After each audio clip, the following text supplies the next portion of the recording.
National Technical Assistance Center for Voting and Cognitive Access Distance Training Webinar Series. This is the webinar 3, and we are going to begin with our continuation of learning the Vote Project Toolkit.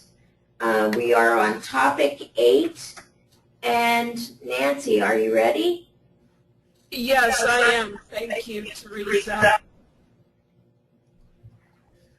So, we're talking about ways to get involved in building a voting community.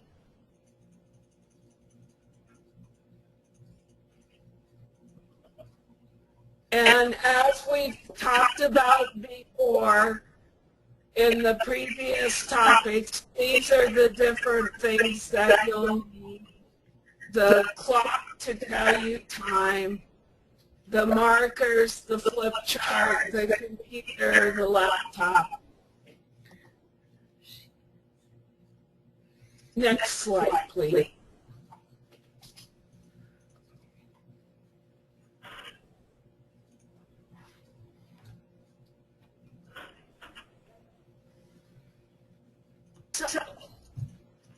So one of the things that you might want to do to get involved is be a poll worker. Some of my friends have done that in the past and have really liked doing that and found it very interesting in helping the candidate with their campaign. You could also contact your election board and ask to attend a poll worker training. In Oklahoma, we've done a poll worker training video where people with disabilities help the poll workers learn about the different things that they're going to do at the polling place. And maybe you might want to learn how to use the voting machine. And we talked about in the past 2 presentations or webinars that it's really helpful if you bring the voting machines to a training. And it's also important to educate others about voting, and also your family and community, social clubs like the YW and YMCA, Lions, Kiwanis, and different service agencies. These are all things, different ways that you could get involved in voting. And I'm sorry,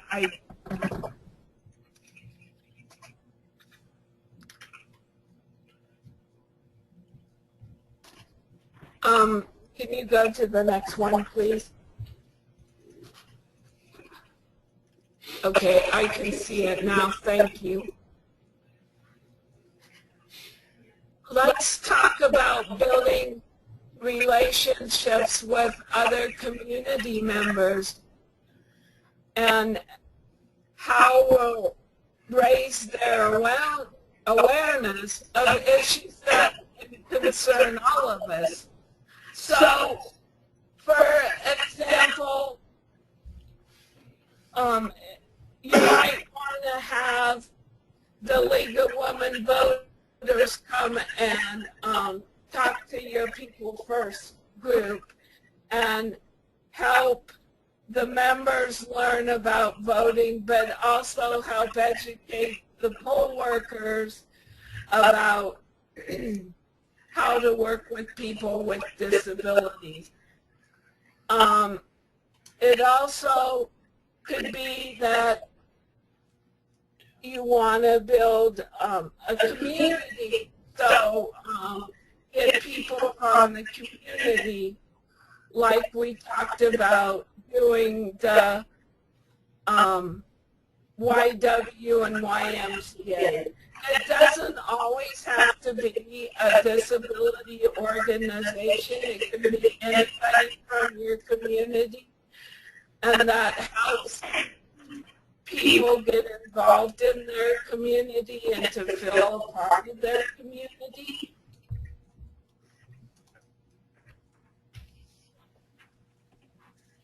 Who are some of you guys' current community partners?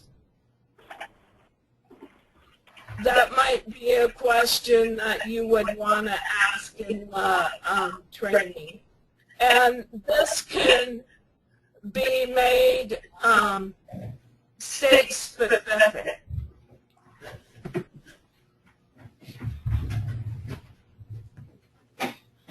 You also might want to find out, are there any other people or groups in your, can you break it up a little bit, please?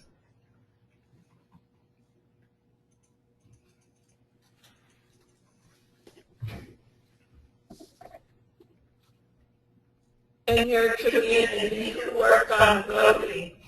Like one of the things that's really cool, I went and had my 6-month checkup at the dentist, and they had registration cards in the dentist's office and were giving them to people because somebody had left them there and asked if they would be able to hand these out to people. So I just thought that was a cool way to get people involved in voting and getting registered.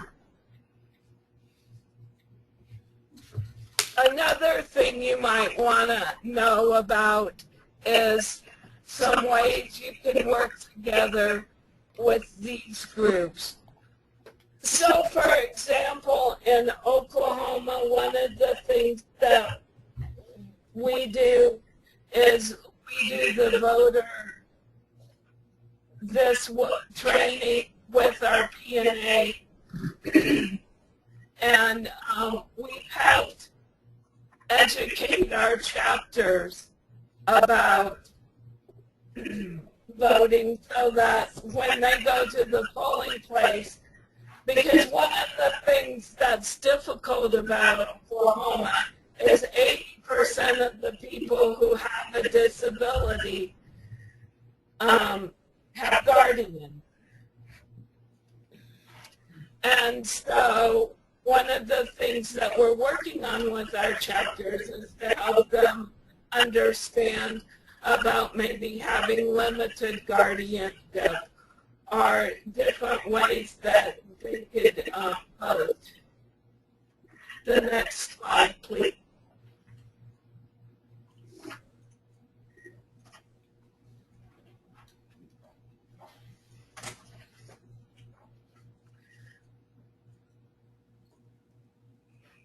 So work on proposals to increase accessibility. One of the things that you guys might want to do is have a caucus. And that's where you're meeting with the candidate and they want to get your support.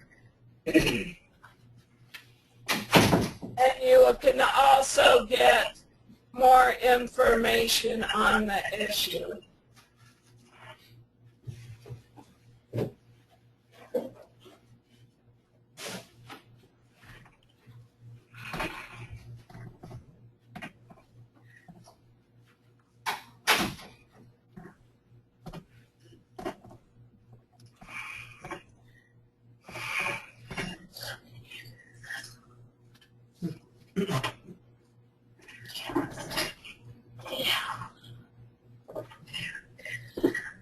Guys, I don't know what's going on, but for some reason I'm having a hard time seeing the toolkit.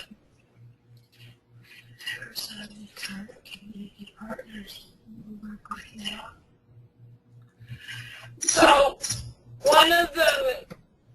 few of the current partners that we work with now is that we have what's called the Oklahoma Self-Advocacy Network, and we have 20 different partners in that group, and it's the group that we use to host the national conference last year.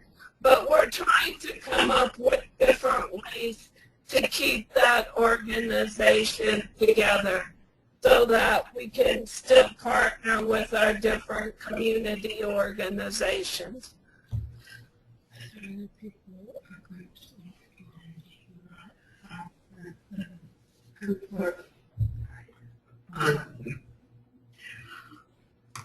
Well, one of the other groups that I think that works on voting in our community would be the libraries have different information out about voting, so that's another organization that you could go to get information, but you can also go to the library to look up stuff online.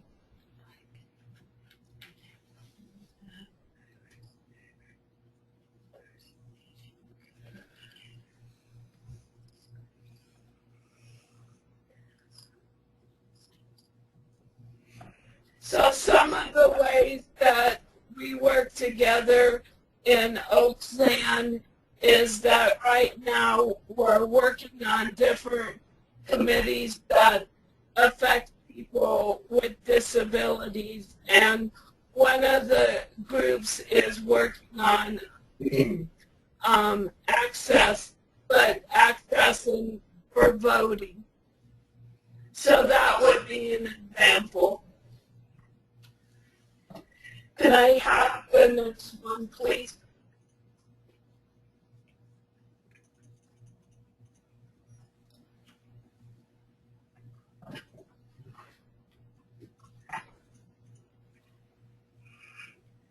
So, building a voting community. Hold training at your elections for office. So even at your People First elections or your self-advocacy organization election is a way that you can vote on things. Invite legislators to do parts of your training. One of the things that's been cool about doing this training is that the first training we ever did, one of the states had let two people with disabilities, and they brought their legislator with them because they had passed a bill, a law, and made it a law in this state where people with disabilities could vote, and they don't, even if they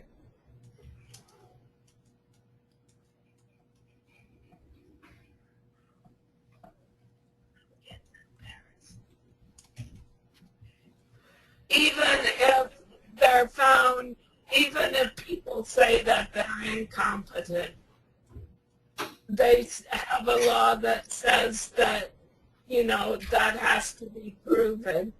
And so they can vote now in that state.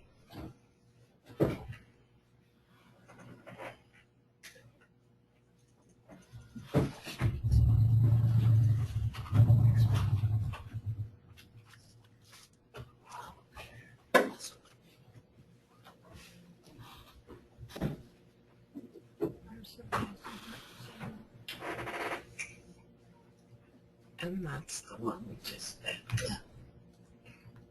Okay. Teresa? Yes. Would you do the next part, please? And I'm sorry. No problem. So when you're building a voting community, you go to community meetings about voting. So you'll hear the rules and laws are always being talked about getting ready for big elections. And they start really early. You've probably already heard some of them when they're having hearings about the ID laws and all those kinds of things. So try to attend some of those and see what's going on. That's the best way to know what's going to happen in your state. You can send out emails and paper information to your mailing list and find out who's interested in voting. Arizona used to be part of a voting coalition, and it kind of went away. So do we think that that's something that we should do again? Ask that question in your state and see what people say. So it's a good question to ask. And work with the community groups to educate people about voting. So like Nancy was saying, there's all kinds of groups that are not specifically about people with disabilities, but you now have tools available to you that you can use to go and educate people about what's going on. And what a great way for your self-advocacy group to say, we know about a training that can introduce us to more groups. We're always talking about how our self-advocacy group's going to grow. Well, you actually have something that a lot of people want to learn about and understand better. So that's something to keep in mind. Next slide, please. So when the toolkit was originally created a long, long time ago, we had meetings like this where we would talk about what can we do in our state to make sure that we get the word out about voting. And we used to get together and talk with different groups about developing training plans. And these were some of the very basic questions that we started with. Who are your team members? Who are you going to present to? Where will the training be held? Remembering about accessibility and all of that. And what resources, where will they come from to support the training? You know, if people need transportation, who is it that we can ask? And you know, we need supplies. Who can help us with that? And who can advertise about our event? You ever hold an event and only like 10 people came? Ooh, scary, isn't it? It does happen, and it's happened to all of us. Who can help us advertise our event? And now we have, you know, so many more things than what this original training plan had in it. You know, we don't just have to link to websites anymore. We have Facebook and all kinds of things available to us. So what we did was when the toolkit was getting updated, this whole section about building community and all of that, that was a new conversation that self-advocates were having in their states. Who can we work with? Well, one of the things that happened a few years ago was that our funder, the Administration on Intellectual and Developmental Disabilities, said self-advocacy groups and protection and advocacy organizations need to be working together on this stuff. Oh my, what a great idea. So we updated the training plan, and this is the training plan that you guys are now going to use. We're going to put it up on the screen now. And it is the training plan with examples. That's the other one. There you go. Will you read through it for people Yes, with visual disabilities, please? Absolutely. So here you have this updated form that asks a little more information. So when we talk about our team members, we're not just talking about who they are, but what is their contact information, and whether they want to be a presenter or not, or one of those support people that we had in our list of all of the team members, that roles that were needed. We have all of these different things that people can do. So are you a person that likes to get up in front and talk to people? Or are you one of those people that is kind of shy and wants to hand out all the registration forms and the handouts? Or maybe walk around and help people learn to fill out registration cards? Write down what that is that you want to do. And then the date is also there. And when you want to do it. Can you scroll down when you get a moment?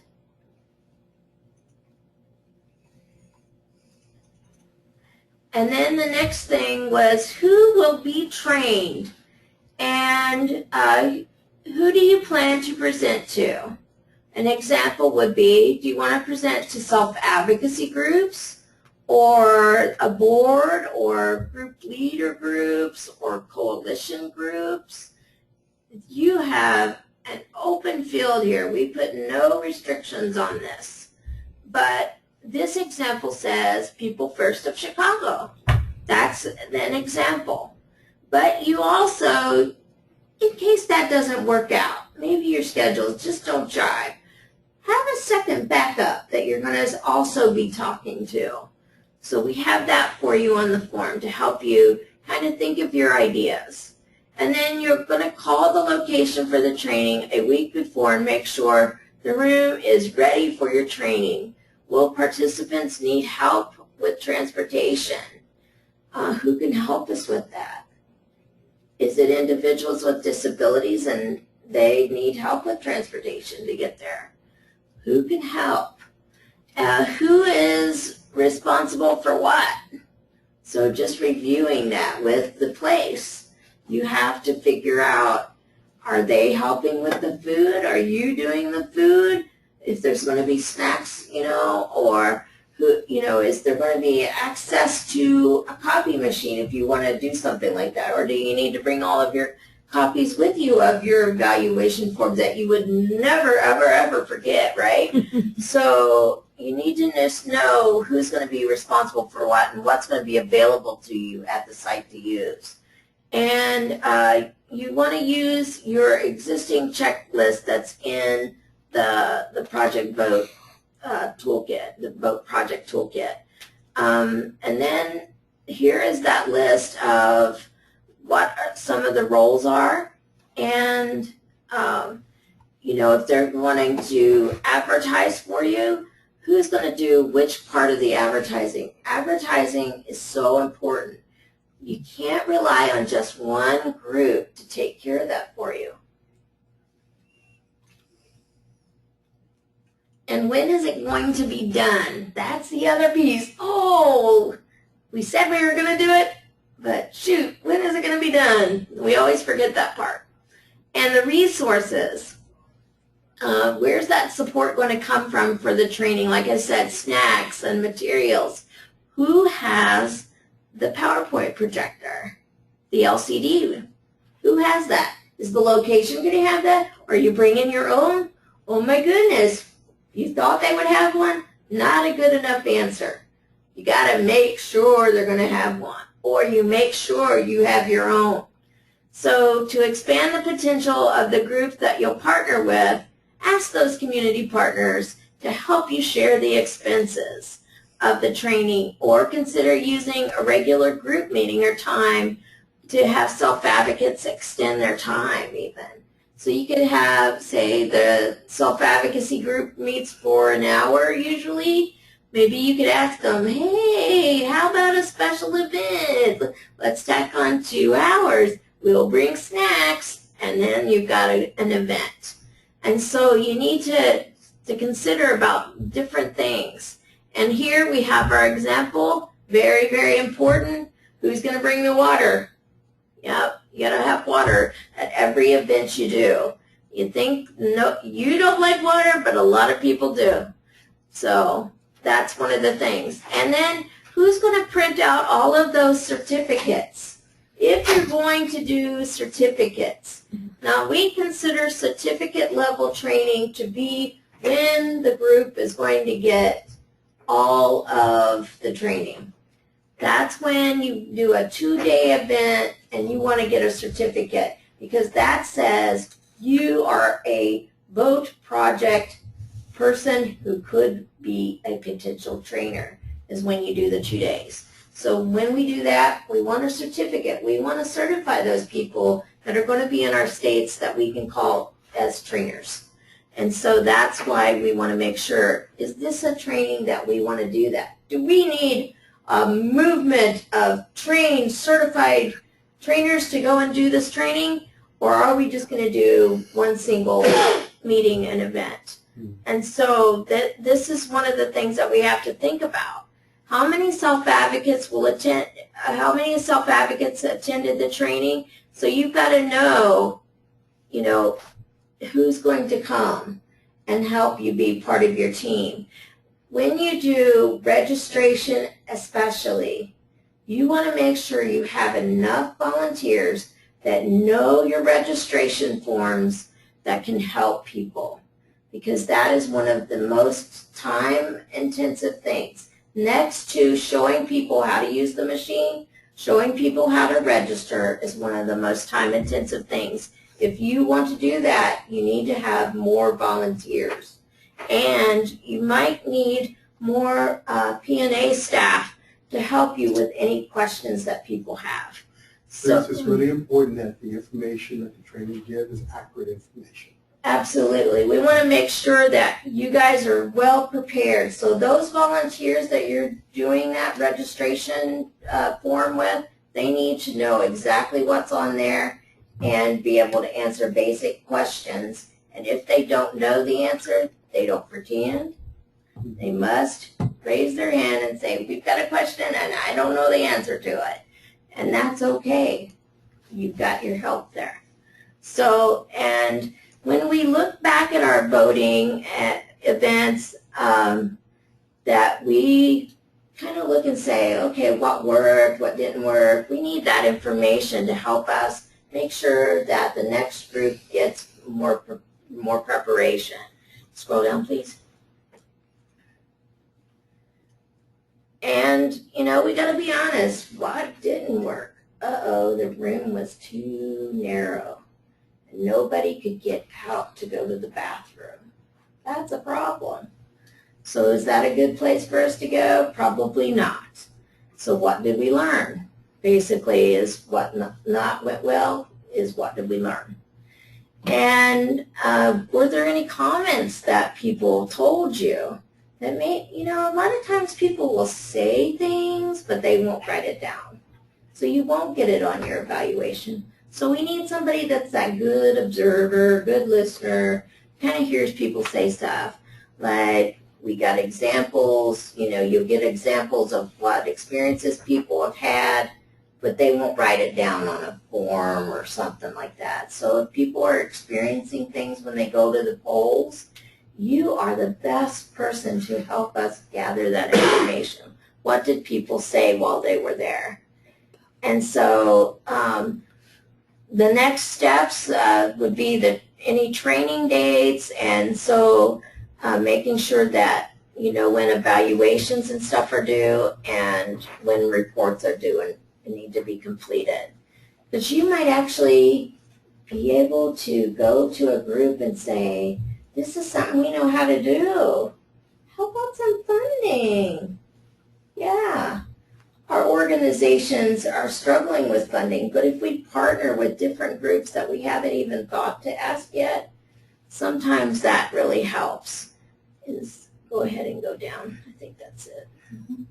Okay, so we're going to go ahead back to the training and talk a little more about the possibilities of different training plans and things that people might do.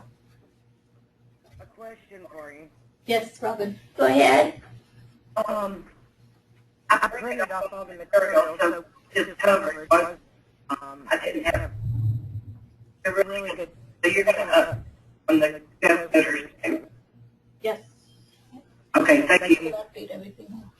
Yeah, the toolkit will get a facelift this year, and so the forms form that we're talking about you guys using, the one with the examples is up on the website under the handouts, but I'm also going to put one that doesn't have that on there because some people like a clean copy.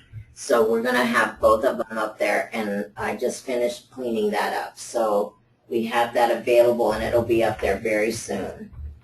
Good, thank you. Thank you.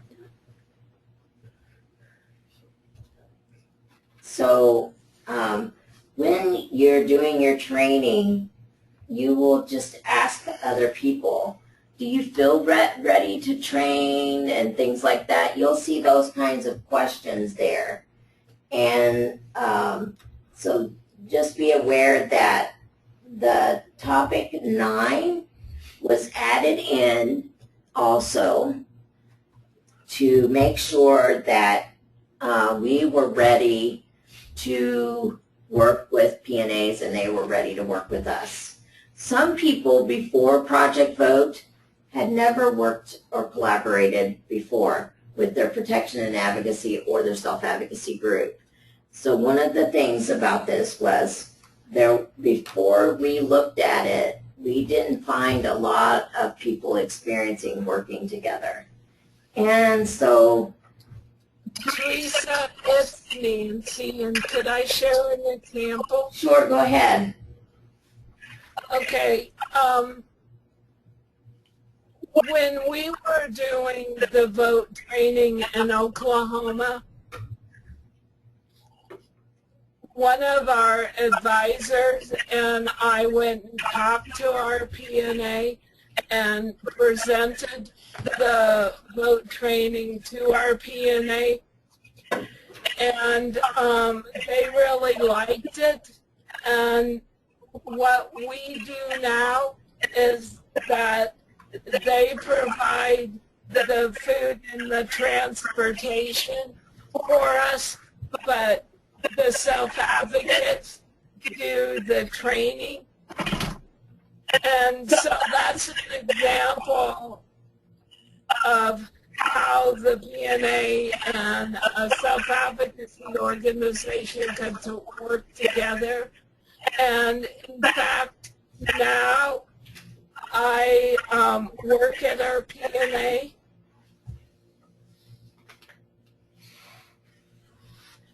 So that's an example that I wanted to share with you about partnering. Thank you, Nancy. We have another comment. How about the youth leadership? You want to talk about that, Therese? What What we're going to be doing? why don't you go ahead? I don't know how to raise my hand. Go ahead. Go ahead.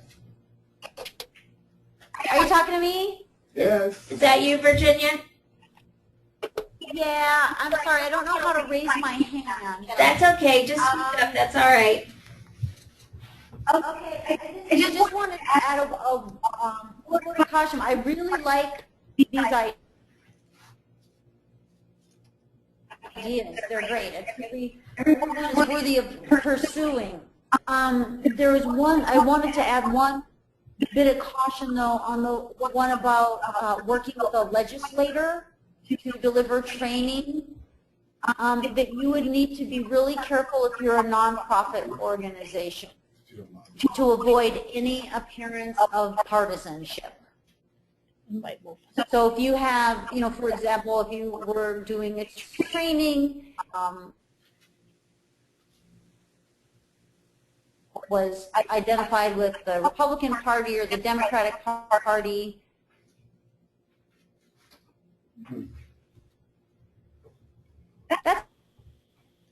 Yeah, we've had legislators attend before, and we have told them this is purely educational. What is the process, not political party, and we encourage people to invite folks from both sides just to make sure that that doesn't get assumed also. So self-advocacy groups that have their yeah, it was just a yeah. caution. Thank you. I appreciate that reminder to talk about that. You want to go ahead? I can't remember the name. Yeah, and we have elections so that people would have an opportunity to hear directly from the candidates their views on issues of concern to people, where they could ask questions. And we are very careful to structure it, let everybody know what the rules of the game are, and say that it's not partisan. They each have the same amount of time to answer a question. We're really strict on the time limit. They get a 30-second warning when time's up. They have to stop talking. When I'm the moderator, I would be very clear or very careful to not even change my facial expression when they're giving their answers. So just, again, a word of caution. Yeah, it's very hard when people are passionate about things to leave that stuff behind, so it takes a lot of practice. You need somebody with lots of experience who have facilitated to manage candidates sometimes, because they will make themselves known sometimes. But we've been very fortunate, I think, with self-advocacy groups in Arizona when we said this is this is not a political statement, this is an education event, and we will not be discussing your perspectives on issues. And most of the time, I think we've been pretty successful. There are other events where they get to do that, so I think they enjoy the part about teaching what they know about the process. Yeah, go ahead. Yeah, what I wanted to say earlier when Nancy was talking about collaboration between the Project Vote and the Protection and Advocacy, we're going to be doing a joint project in June the 24th with the Youth Leadership, which is operated through our statewide Independent Living Council. So I just want to make sure that everybody is reaching out and collaborating with different groups out there. It's very important that we collaborate with other groups. Thank you. Yeah, that was another one of those moments where I, for the life of me, could not remember what SILK stood for. And I say it most of the time, but I was like, uh-oh, I've got too many things in my head. So just like me, that can happen to you. Sometimes your acronyms will not come to you. So if you need to know them, put a note for yourself if you're like me and struggle with that after you've used them for so many years. So we're going to talk a little bit more about best practices for partnering. And Dee, are you going to help us a little bit with introducing this area?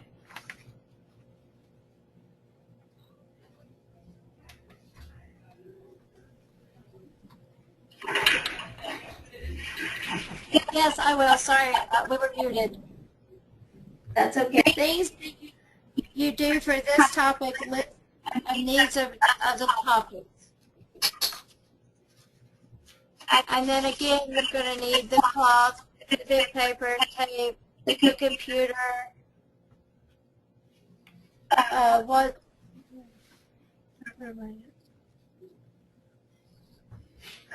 building, the purpose of the topics is to build the relationship between self-advocacy groups. Do I need to touch my move? Make it bigger. You can't. Oh, yes. Could you scroll down, please?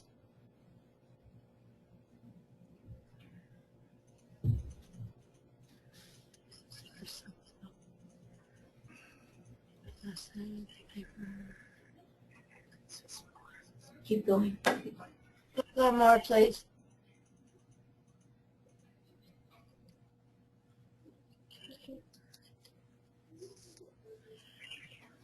The purpose of the topics is build the relationship between self-advocacy groups and protection and advocacy organizations to make them stronger.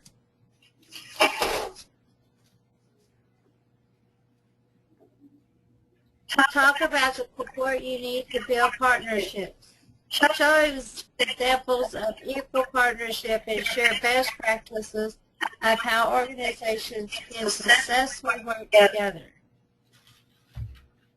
I know in Oklahoma, our PNA and our self-advocacy groups, we work strongly together, and we've done several project voter projects, and we go around the state. So we have a very strong relationship, and trust, I think, is one of the bigger things. Is after you get to know someone, you trust them. Of always being there and to help get the points across. Down, please. Next slide.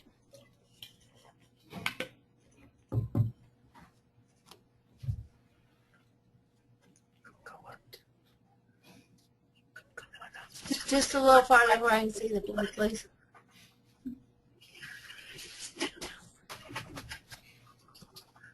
We're going to spend a few minutes learning about the different groups that are here today and what they do. What are the name of the groups? What is the group's mission and vision? What is the group's responsibility for? What are some of the other things the group is involved in?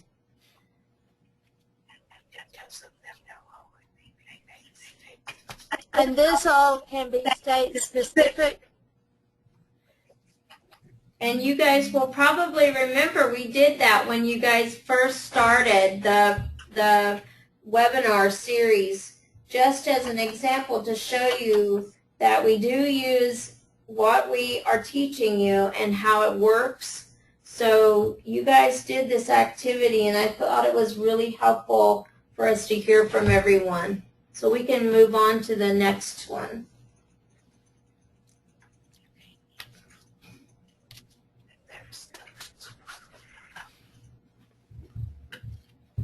Let's talk about your experience voting together.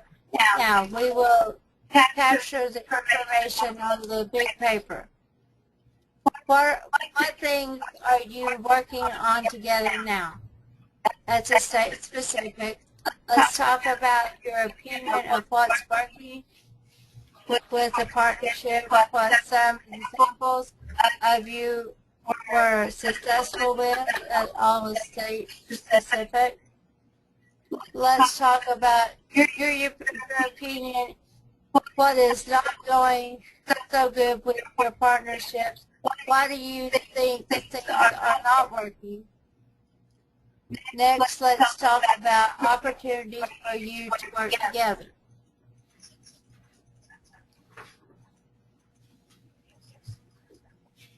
And so what you saw there was how sometimes the slide matches exactly what the blue box says, and sometimes it doesn't.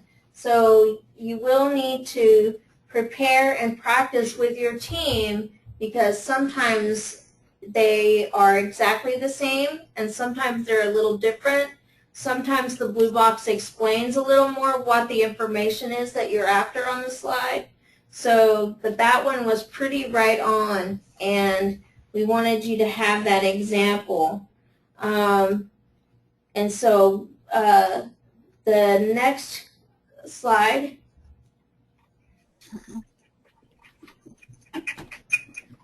And so here we have some information about working with PNAs and why it's important. Dee, would you like to share that with us?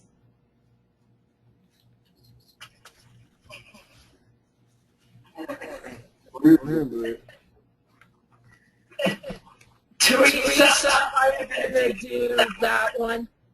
Okay. So why is it important to work with your PNA? Because the self-advocacy organization in your state and the PNA has similar mission statements and have similar goals, and so you're going to be working on the same the same topics, the same ideas. And so it just makes sense that with numbers, you're going to accomplish more.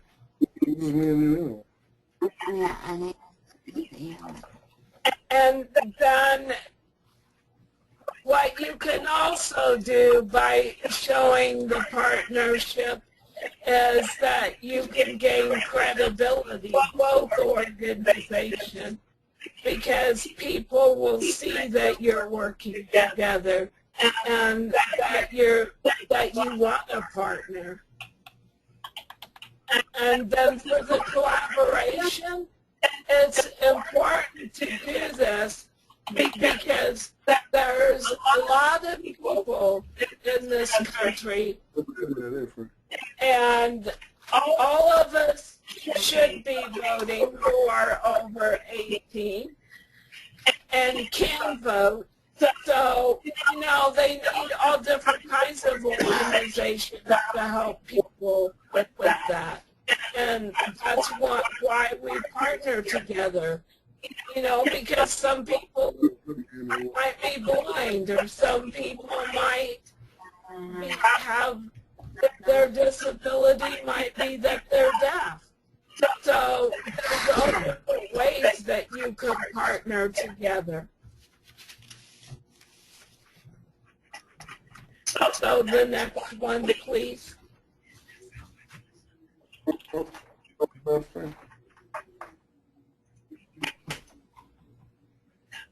Next slide, please.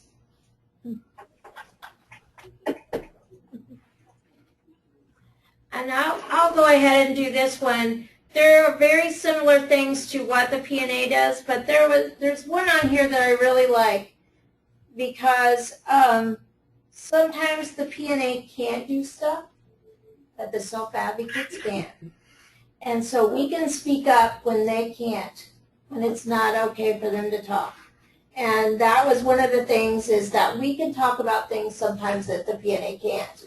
But we need their help to understand it, and they can get us good information and help us learn how to get information. So that's one of the things that's different on that page. And when your state is starting to build this collaborative effort, we are very fortunate that we have protection and advocacy organizations that do want to work together. But in some places, they have other regional offices that don't feel the same. So this is a training that you can do to help some of those other folks kind of connect with what you're trying to do. And so that's why I wanted to just highlight that one, is that we can say things that sometimes the P&A can't, and they can help us get good information. And that always makes us look better if we have good information to back up what we're talking about. So one of the things that we want to highlight for you is that we do have a partnering guide. We won't go to that now because of time, but it is on the website. It's called the Partnering Guide. Please forgive the antique clip art. It was written a while back, but the information is still very good. A very powerful 11-page document that you'll find real useful when you're building partnerships with people. Next slide, please.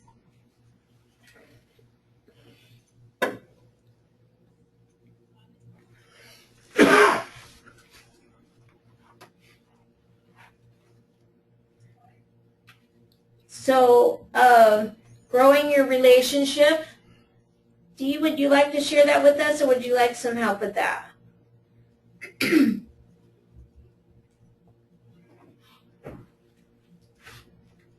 I know it's hard for you to see, so I just want to make sure. Are they muted? Yeah, we go. Right, I'm muted, sorry. Okay. So growing your relationship. When we talk about working on your relationship, it is more than just a project. Go to each other's conferences or meetings, do activities beyond just project. other than just, that's just some ways that you can support each other, get to know each other. Like, for instance, our P&A does scrapbooking at our conference, and so they take the pictures, and then all of our members get to put it in a scrapbook. So that's one way that we work together. Getting to know the leaders, find out who is president, executive, committee members, go to some of their meetings, work with them, because like Nancy and has said, numbers speaks volumes. The more you have that go and support, the better off you'll get something accomplished as far as legislators and things are concerned. Invite someone in the groups to be a keeper of the respect, something the group might need. A reminder to listen and respect each other. Use straightforward language. Yes, and when we have our conference, our P&A goes to our conference and goes over all the voting rules, and she does like the speeches, and so she gets real involved in how voting is very important, even at the local chapter. So it just sort of spreads that if they see how important it is just here, then they see how important it is all through their whole life. Next slide, please.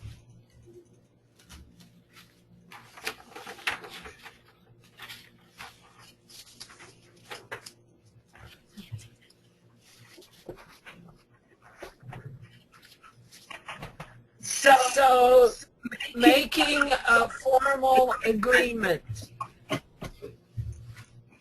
What this is that you would write down what each other's responsibilities are and agree to that list. So, for example, one of the things that we've done in the past is that people first will say what they're going to be responsible for and what they can bring to the partnership, and the P&A will do the same thing. And so that's a way that you can clear up any misunderstandings, and it makes the relationship stronger if you know what both is responsible and what both are going to do.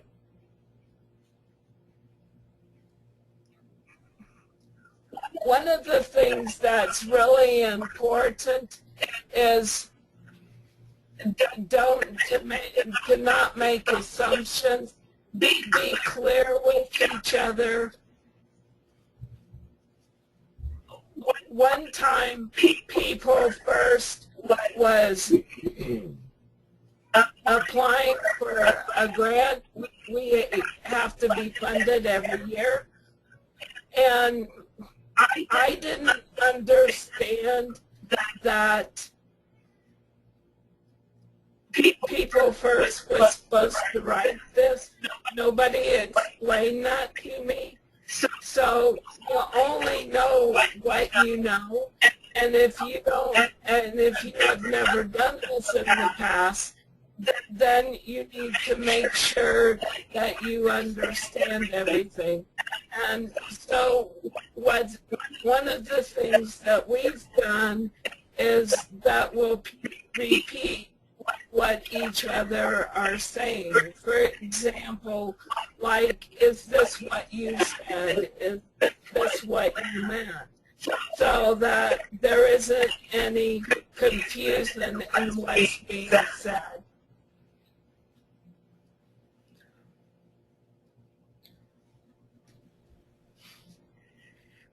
but on the same thing, it's important for each organization to understand who they are and to keep separate identities. Because like Lisa said, there are certain things that both of us can do. And so we need to make sure that people understand what each organization is responsible for.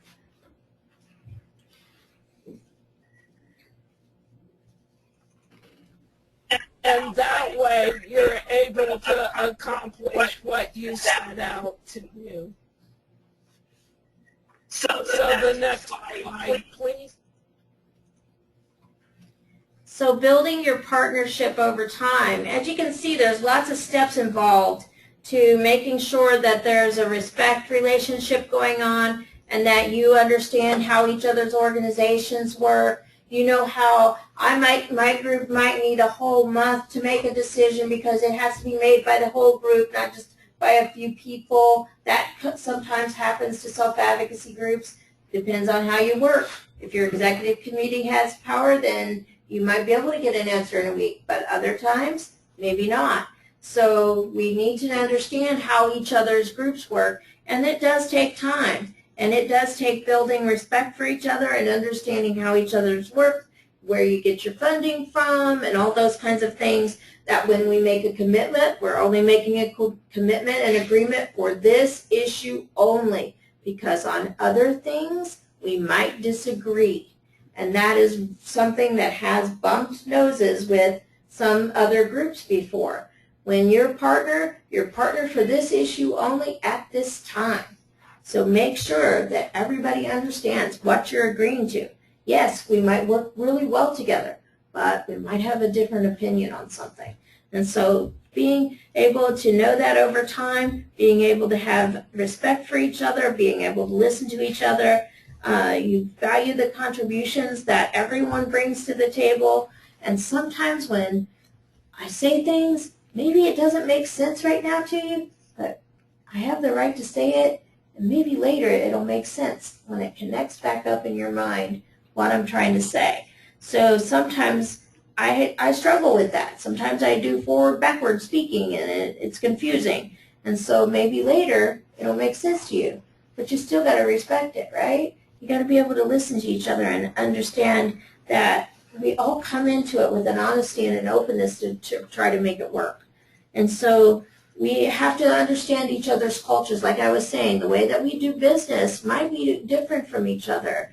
And you might say, oh, why do the self-advocates always take so long to decide anything? And you're like, but that's our process. That's our culture. We want to make sure that everybody in the room understands before we leave. And that might mean that we don't leave on time. And that's frustrating. And it also, we have a culture of not really starting on time because we have our things and our things need to be said and we need to listen to each other. So understand the culture. I bug people just to make my point sometimes. I will start at 9:22 sometimes just to make a point that self-advocates like to visit before they begin business. So, understanding the culture.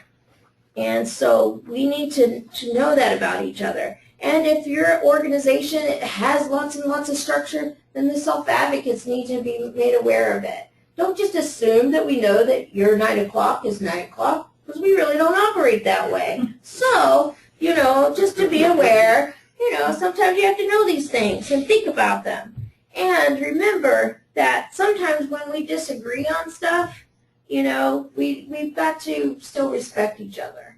And so that takes a relationship over time. Next slide, please.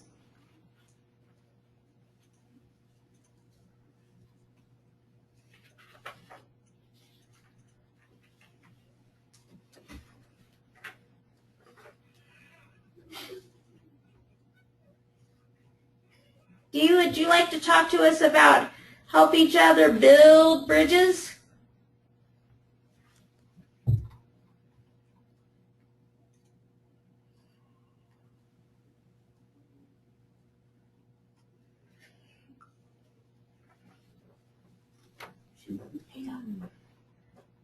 Okay, yes, I forget to unmute myself. Help each other build bridges. But both groups need to build a relationship together. Always treat each other with like you are the same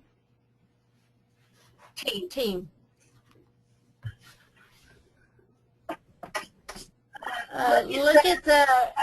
Look for an opportunity to work together. Share your organization's goals and strategic plan. Look for something you can both learn that you both care about, whether it be like guardianship, a position in voting. The R word is a big thing in Oklahoma, or the marriage penalty. So that's things we're working together with our group, and so that we can try to get that on the ballot, or maybe that we can take care of, hopefully. Be sure that both groups have the time and the resources to really work together on the issue. It is important to look closely at how much time the project will take before committing to take it on. Also, you can really do things they are asking you to do. And these can all be state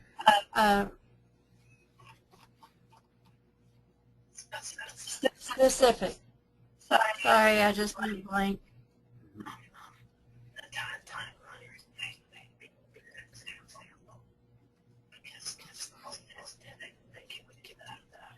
Yeah, for instance, with our partners, we worked with the timeline for SAVE, and there were several people that had doubts that we could put it together and do it ourselves with a little bit of help, with things that we asked for help on. And we proved them wrong, that we are very good at, if we put our mind to do it, we can do anything we want to do. It may take a little longer, and some people could do it if they did it for us, but that wasn't the goal, and that's not what we want for. And do not burn your bridges the first time you work together by making commitments that you can't meet.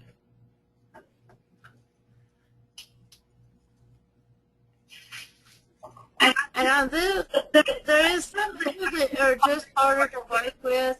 And one of the things that we've done in our chapter, we've done the first and Myers, so you learn the color people are and why they really act the way they act.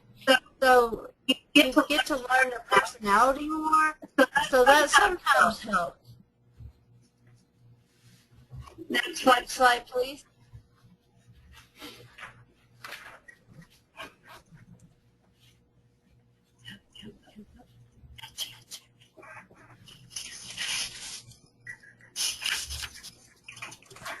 So don't give up. Everyone can complete their responsibility. And it's important that you work together through the good times and the hard times, but you also need to realize, like both Dee and Teresa have said, that it may take people with disabilities a little bit longer to accomplish something. It may also be that you have to explain things to us so we can understand it. An example of this could be, I used to work for People First, and our PNA provided support to me. So the contract that we did that was developed was all in legal terms, and we took the contract and went through it and had everything put into People First language. And then in parentheses, what the legal term would be for what we were saying.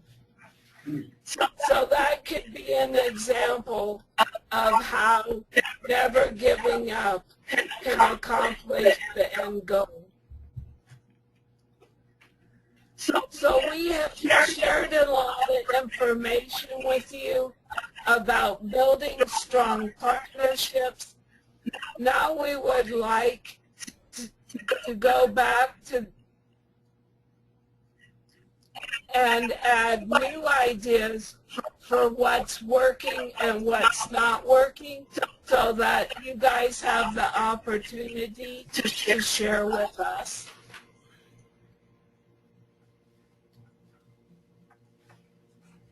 Next slide, please.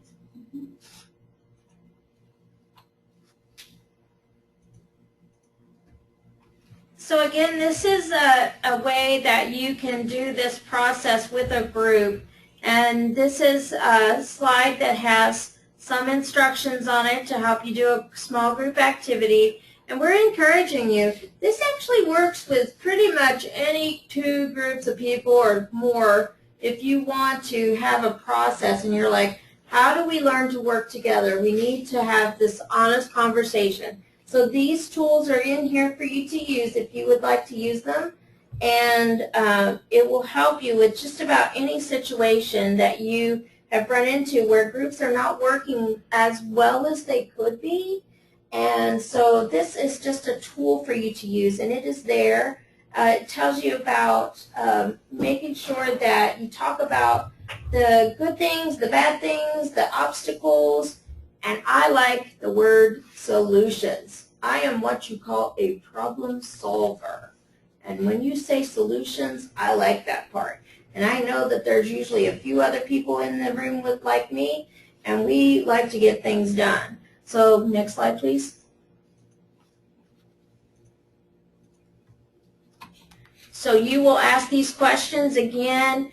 How do we feel now that we've talked to each other and we've worked through some of our stuff that we've been experiencing? You know, if things aren't going as smooth as you want, this is when you start having these kinds of activities and group discussions with each other. And so we just wanted you to know that this tool is here for you to use.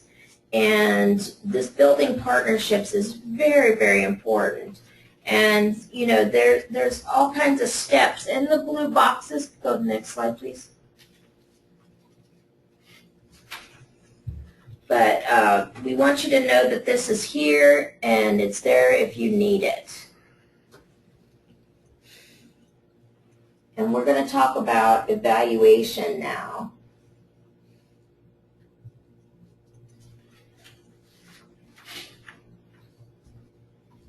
And this is topic 10, evaluating your training and getting feedback. So you kind of see we kind of jumped around a little bit, but basically this is what we're all about, is making sure that you're evaluating your training and getting feedback, that people have an opportunity to talk. And I'm going to just jump through this real quickly. There again is how you do this topic, making sure that you have everything that you need. Scroll down, please. And so this is how you ask some of those questions. You know, sometimes just knowing the right thing to say at the right moment helps people move and transition through the process that you're going to do. And we're going to jump to our new PowerPoint, which is the one that is specifically about what you guys are going to do next. I wanted to make sure that we got through the toolkit. So you've looked at the toolkit now, you know what's in there, and now it's time to talk a little bit more about what we expect of you, and those different things. We're gonna, like today we finished reviewing the topics in the toolkit. Next slide, please. We talked about the benefits of the training partnerships and how you're going to help identify people that are going to make your training have more impact, make it more powerful.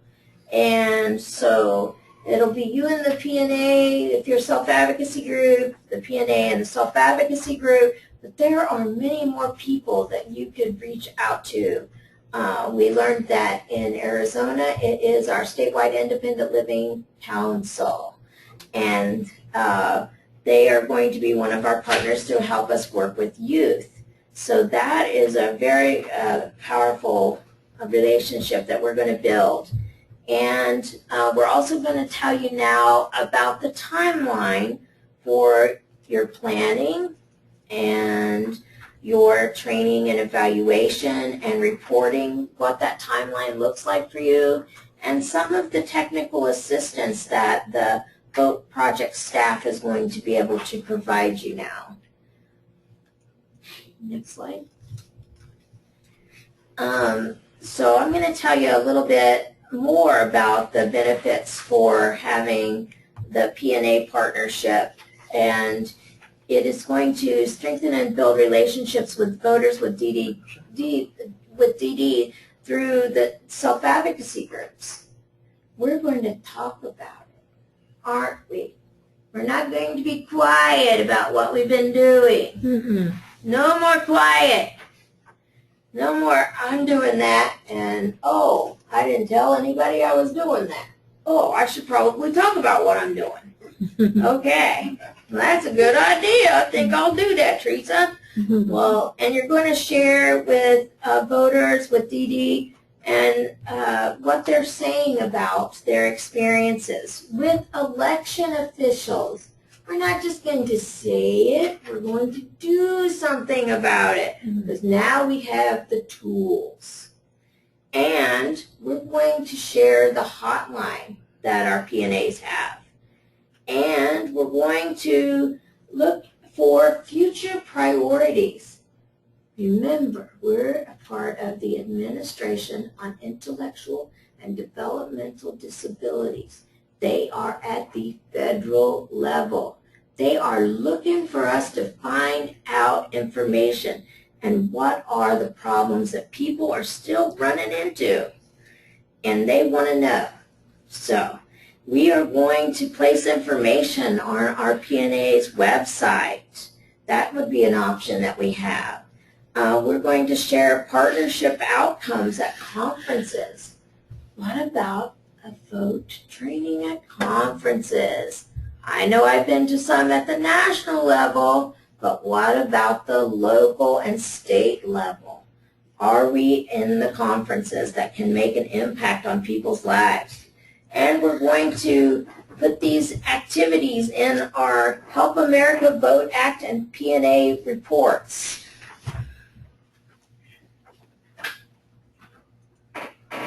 And just to make sure we have time, I'm going to go ahead and we're going to do the reverse at the self-advocacy. When you're thinking about it, you're going to make sure that self-advocacy groups know that they can share this information. We're all sharing back and forth wherever we can, whenever we can. We're going to think about this coalition idea. Voting coalition. Used to be one. I was part of that. Wait, where'd it go? Could I be the one to start that again?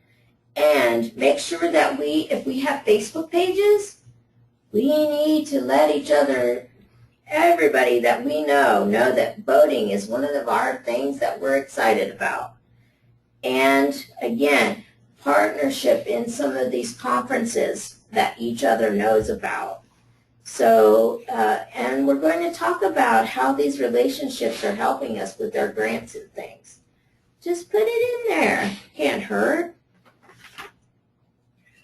So now Nancy's going to talk to us about what it looked like when her state put together a vote training and how it worked and those kinds of things. Are you ready, Nancy?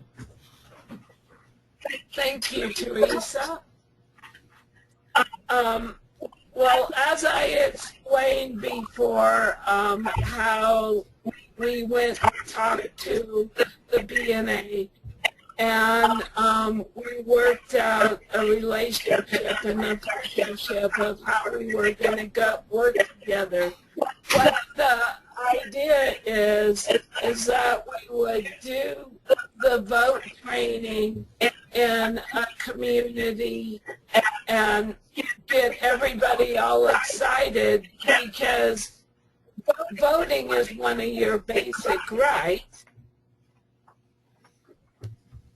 And then from that, we would start a People First chapter or a self-advocacy chapter. So that is what our thought is, and it's worked in some places. In some places it hasn't worked.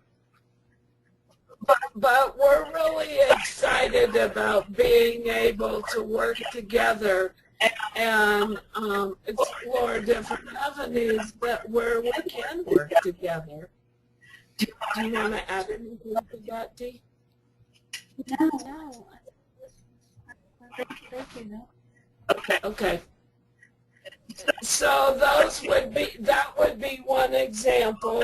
Another example of where we work together is because the PNA is able to go into our institutions. We've gone with them. And the way that the PNA has gotten into the institution is for our self-advocacy organization to do vote training. And then that helps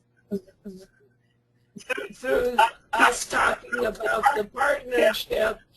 That helps people feel comfortable so that they talk to both of us about issues. In fact, one time, Kayla had, and that's our executive director, Kayla had somebody come up to her and was sitting beside her and asked her if she went to vote because her handwriting is hard to read, and her speech is hard to understand if people would make fun of her. So what we did is we People First supported her, took her to get her registered because the staff at the institution liked the training so much that they let us take everybody, which was very cool. And so we registered people, and then they were able to vote. They had to vote at the institution, but they were allowed to vote. And that was an experience and a celebration that was very exciting for both the PNA and for our self-advocacy organization. So that would be another example of how we've worked together. And Teresa, I'm going to turn it back to you. Thank you, Nancy. Really good examples of that collaboration and partnership. We have talked quite a bit and haven't talked to you guys in a while. So I just wanted to check in and see how states are doing when they're talking about these things. Have you started talking about it? Haven't talked about it yet? Have a few ideas? Let's hear from the different states where they're at and what are some of the roles that the different groups are playing, and have you got any other community partners involved in your thinking about your training? This is not set in stone. This is just us just talking and brainstorming together. You kind of heard what Arizona was doing, and that one, you know, we have a little bit more to do. Do you guys want to talk about what Arizona has left to do now? You have the group, right? And who's the group that you're going to present to again? Youth leadership. Arizona Youth Leadership Forum.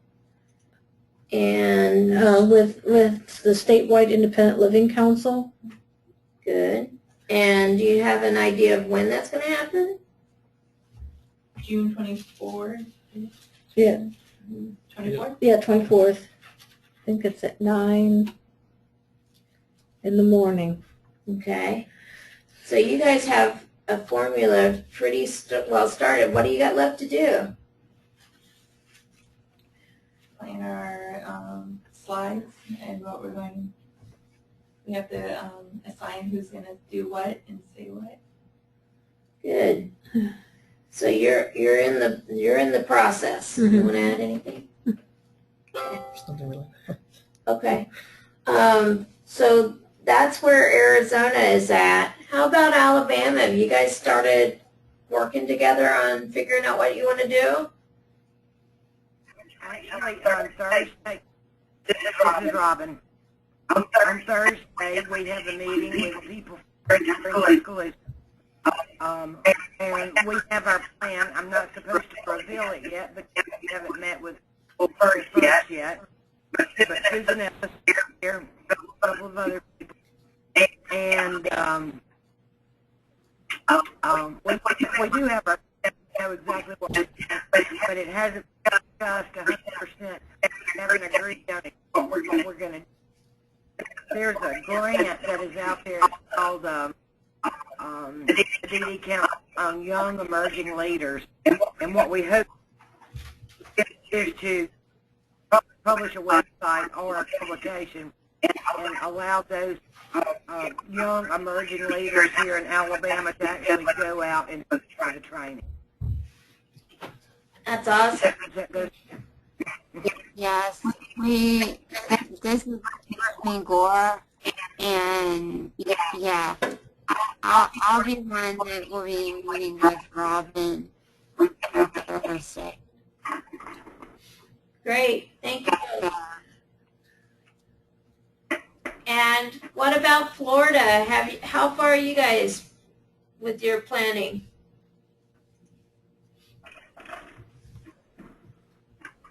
Florida. See, that's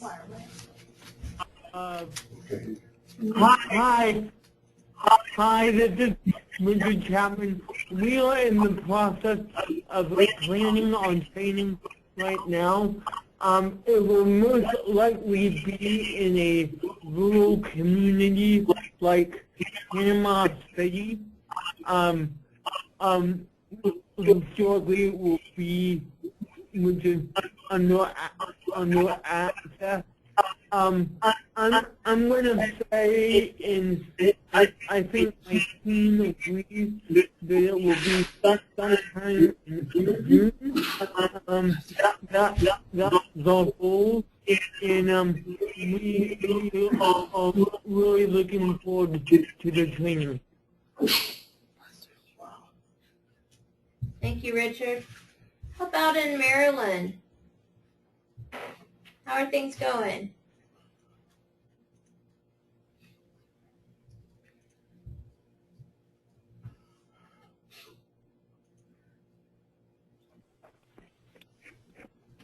Okay, this is Tammy. I actually sent you a chat, but I wasn't able to get unmuted. Hello? Oh, here we go. So in Maryland, one of the things that we've talked about doing is doing an initial training in our quarterly meetings for our membership, and then we've also talked about partnering with USED, which is the Maryland Center for Developmental Disabilities, who we currently partner with on things to do a larger, like the 2-day type training for self-advocates around the state as well. That's exciting. Do any of the teams have anything else to add about their training right at this moment that they forgot to say before I move on? No. Okay. Hearing no other comments, we're going to move on.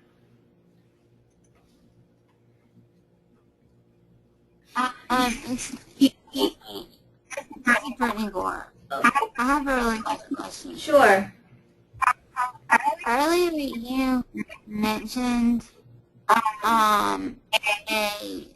partnering guide. You started, I think there's 11 pages.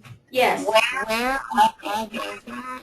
It is on the underneath the handouts list towards the bottom.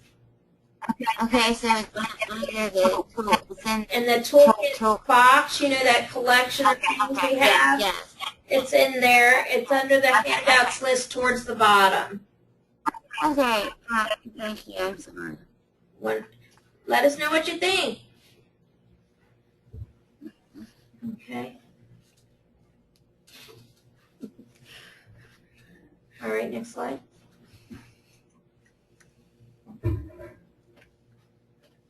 So Dee, do you want to tell us about some Vote Project Toolkit clarifications?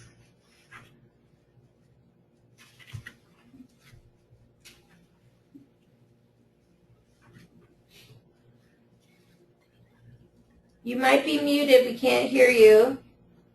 Okay, now can you hear me? Yes. Okay, for new voters, full day converting topics 1 to 5. Train the trainer 2-day training covering topics 1 through 9.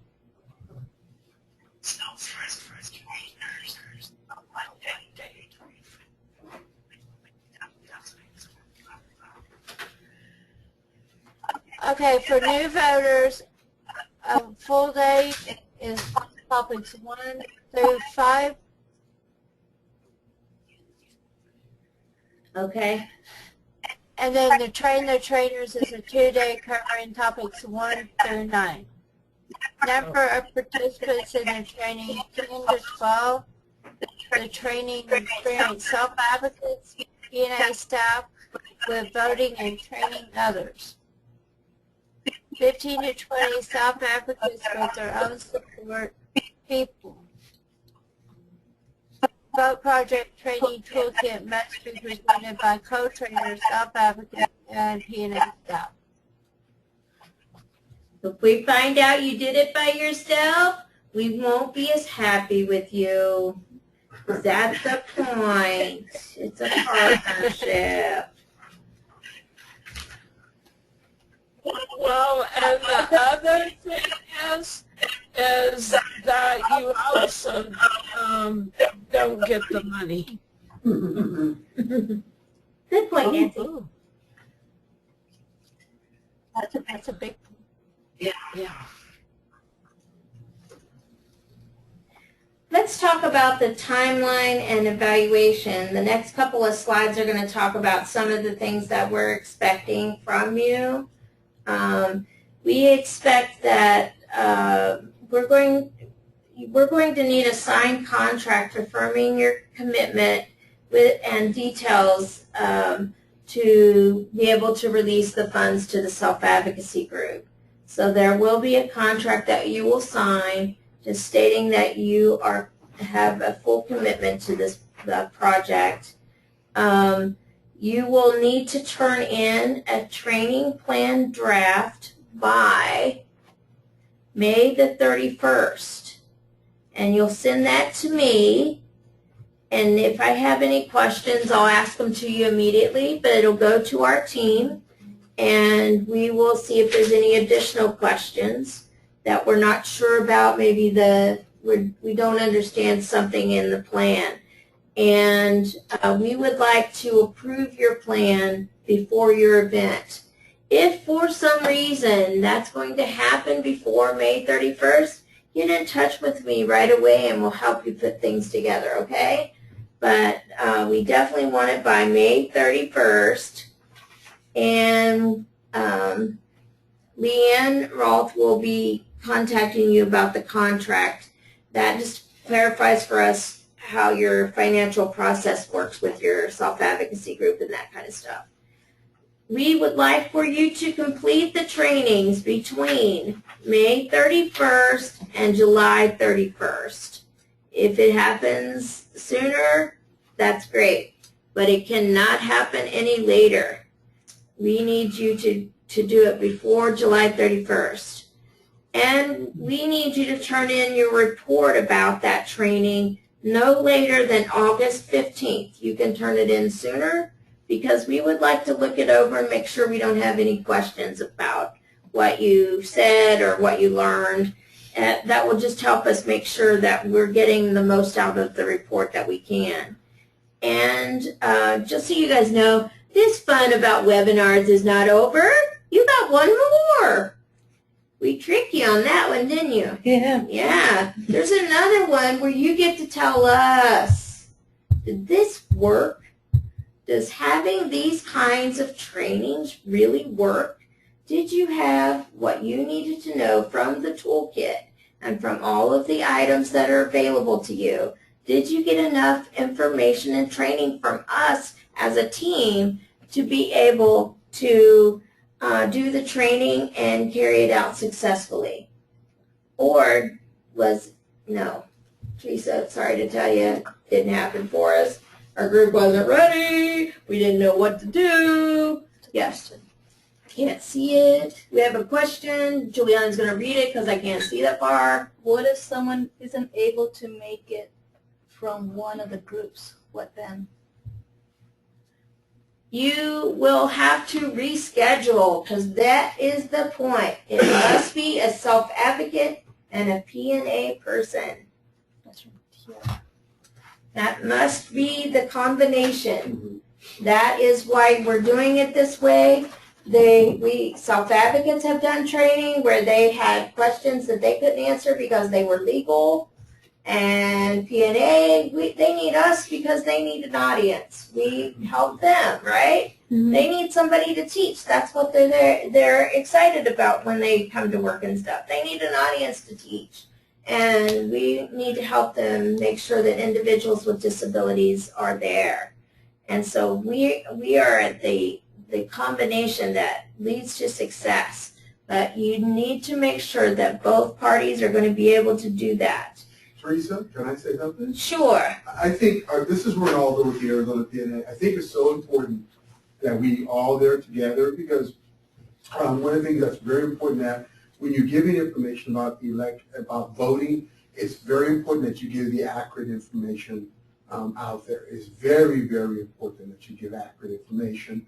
And that's why it's important that all the groups are there, the P&As are there, because the P&As can help you with those questions. So I'm going to make sure that everybody's there working together.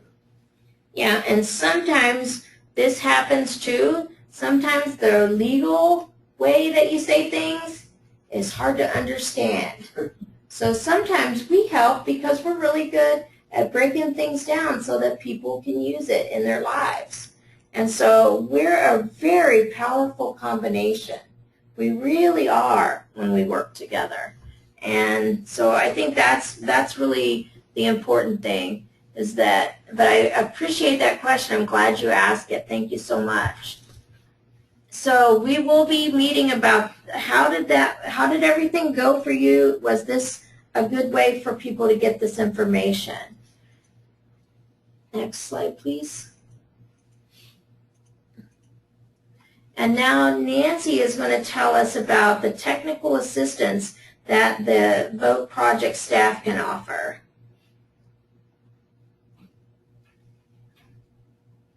You may be muted, Nancy. I'm not sure. Yeah, I was. So the technical assistance that is available can be by email or telephone. And so you guys know who to ask. You can ask any one of us. But Teresa is doing Arizona. Leanne is going to work with Florida, and Dee and I are doing Alabama and Maryland.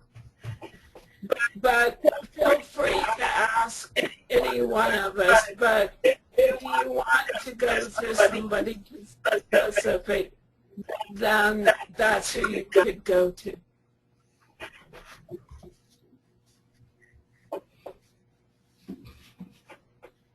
And if it's possible with schedules, we could also do conference calls, because I think that makes it easier for everybody to be on the same page on both teams.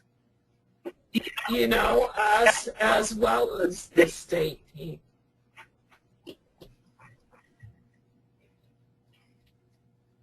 And then you could also do the state training versus conference call, and that people could participate that way, like we did the webinars.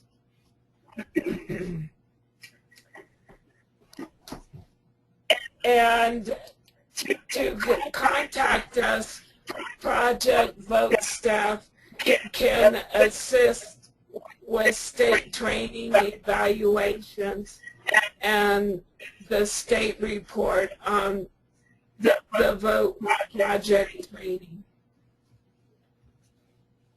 So does that make sense to you guys? Mm-hmm. We're going to open up the phones and make sure there's no questions at this point. Hi, Lisa, this is Richard Chapman. The only question I have is it acceptable to have two trainers for the Project Vote training, one self-advocate and one CNA representative? You can definitely do that as a team. You can definitely do one each, but what I would recommend is that you talk with both organizations and see if other people can go with you, because depending on how long and what you want to do, you may need other volunteers to help it be successful. Especially if you're going to do activities, you want to make sure that you have enough to help you. You know, get volunteers or whatever to help you, and, you know, train people as well as you can, especially like I said before, when we did registration cards, that was very time intensive, and we could have used another 5 people. That's why I tell you that these things sometimes you need more people than just the 2 of you, because you need to be delivering content, and there may be somebody out in your audience that needs one-to-one support. Does that make sense? Yes, ma'am. Okay. Any other questions at this point? On the deadlines you had for, I think it was the state evaluation,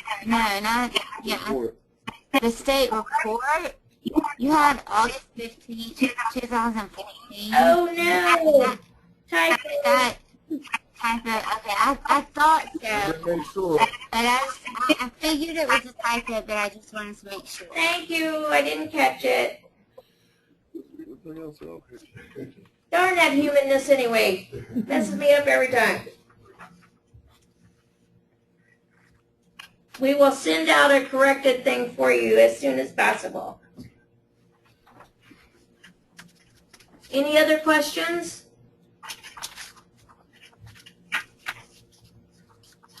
Okay, so we just got a few more things that we were going to go over with you. We've also had other questions about, so can we do more than this? Go ahead, Juliana, next slide.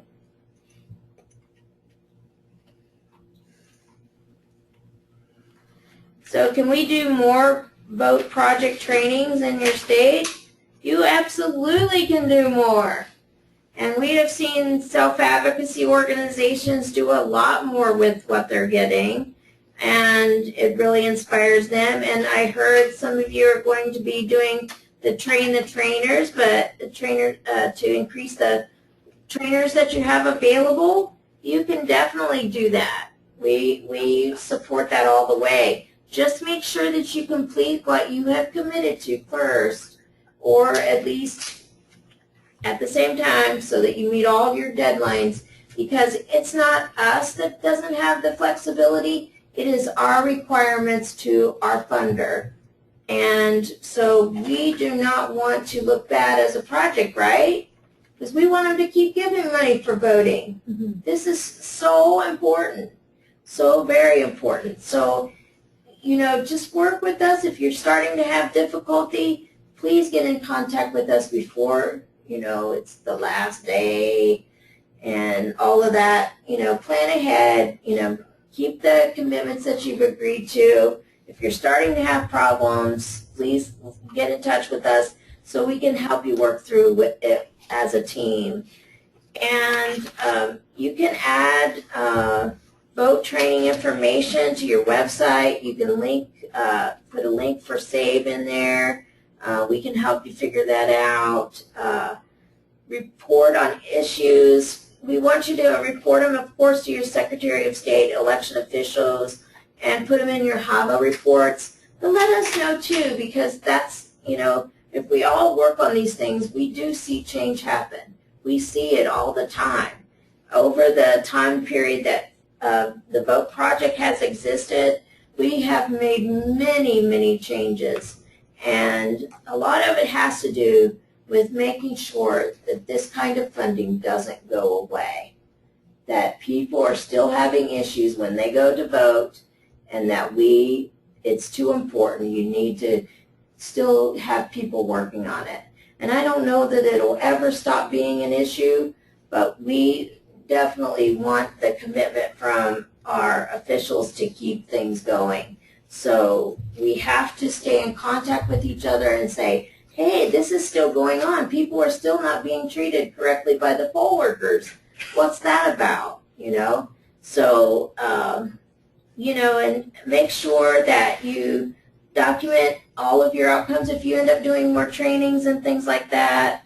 The people with disabilities that you've reached and people without disabilities that you've reached, state region meetings that you've gone to, conferences that you've done, other reports that you've shared with this information with. We need to know all of that so that we can keep this bright in the lights of all of the other things that are going on in this country. This needs to be a bright light of this is how change really happens, right? So we need to keep it bright in the lights so that people know how important it is and how important they are to making change happen in their everyday lives. Next slide, please. I'd just like to check in with my fellow trainers, Nancy and Dee, and see if you have anything else that you would like to add before we start to wrap things up for this webinar.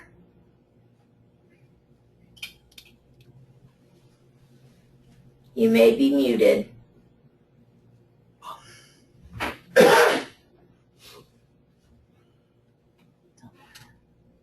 Okay. Not hearing any comments from them, just wanted to check in.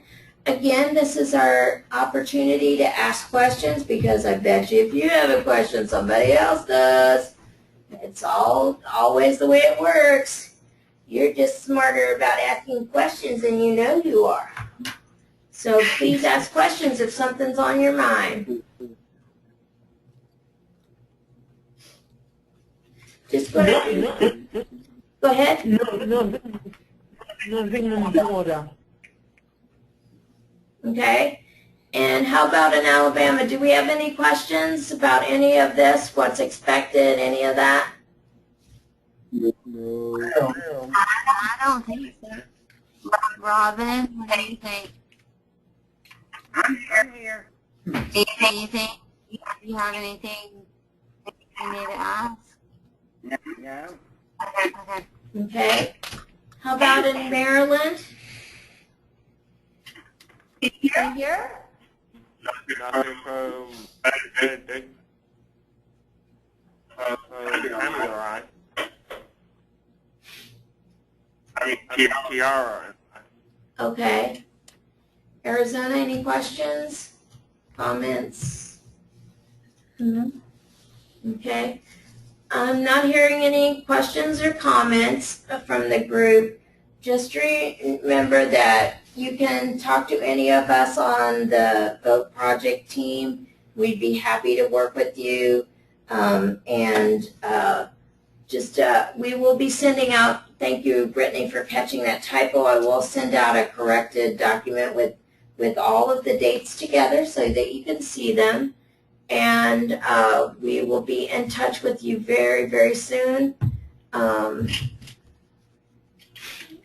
You have anything else, Juliana?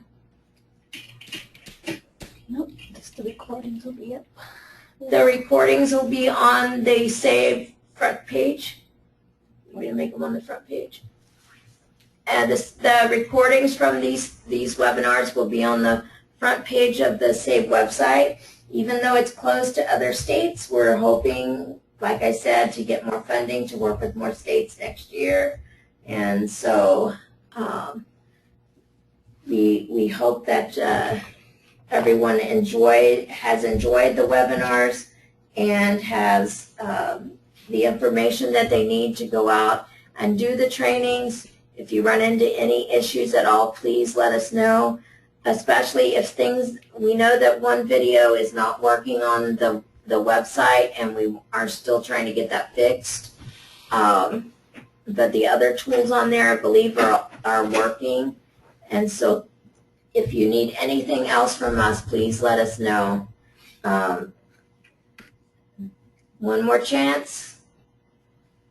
Thank you all so much for all your time and dedication. We will be having another webinar, like I said, at the beginning of August after everyone has completed their training so that we get good information and feedback on this process. Thank you all so very much, and we will talk to you soon. Thank you.